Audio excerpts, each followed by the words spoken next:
Bonjour, c'est Malopoli. Aujourd'hui, je vais vous montrer comment mettre du téflon sur une tête de flûte. Alors, ceux qui connaissent les têtes de flûte, les têtes adaptables pour flûte, connaissent le problème qu'il y a de manque d'universalité et d'homogénéité entre les fabricants. En fait, ce qui est universel dans une flûte böhm, c'est la perce. Elle est de 19 mm. À 95% du temps, et des fabricants, on a 19 mm de perce. Sauf que les fabricants vont proposer des alliages différents pour les têtes, et puis des épaisseurs différentes. En fonction de l'alliage, justement, on va avoir un besoin de rigidité ou de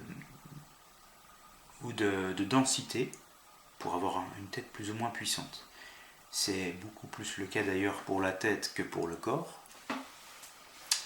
Et du coup, quand je veux passer une tête de Pearl sur une Trevor ou quelque chose comme ça, je vais avoir un petit frottement, ou alors je vais carrément pas réussir à la mettre. Alors moi, quand je fais des têtes, je tourne une partie en laiton, là, qu'on appelle la coulisse.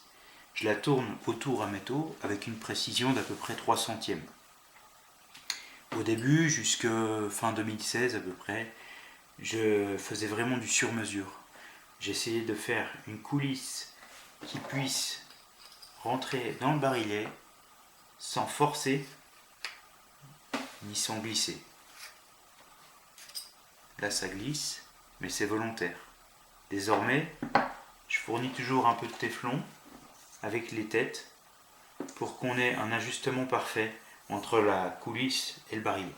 Donc le barillet, c'est la partie là.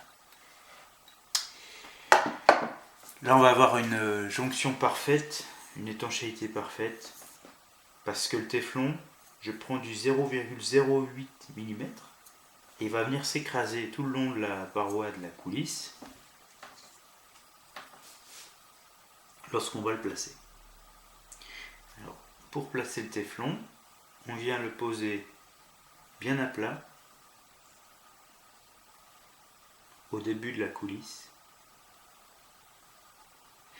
Alors c'est vrai que c'est pas toujours facile. Voilà, il ne faut pas de bourrelet au début. Si on commence par un bourrelet, on est mal. Donc, je viens faire en sorte d'avoir le moins de bourrelet possible. Et là, je vais partir en diagonale. Au maximum en diagonale. Vous voyez quelque chose? Bien sûr, on a une petite surépaisseur là, mais elle n'est pas très importante encore, ça va. On évite les plis. Et je fais 3 tours à peu près. Là, je tire dessus. Et je vais finir avec mon pouce. Je vais bien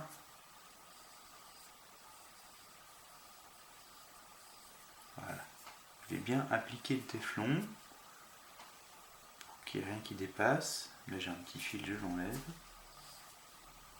Voilà. Là, on a une toute petite surépaisseur. Elle fait même plus 0,08 mm puisque je l'ai un petit peu appuyé. Et là, je vais visser. Non, enfin, je dévisse là, puisque moi je suis gaucher. Bon, bref, il est mis autrement. Et là, on a une jonction qui est super. Bon, si on tire, ça s'enlève, mais ça tient bien, on a une bonne étanchéité là.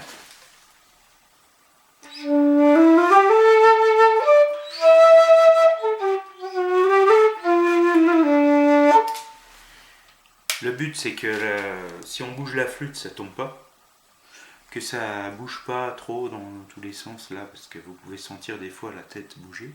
Ça c'est le téflon qui va vous permettre d'empêcher ça.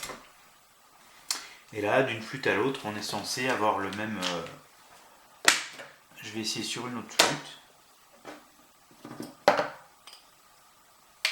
là ça va bien. Si vraiment on a une flûte qui est plus lâche, là la Trevor elle est plus lâche que la Pearl, on recommence en créant un petit pli, une petite surépaisseur entre chaque couche.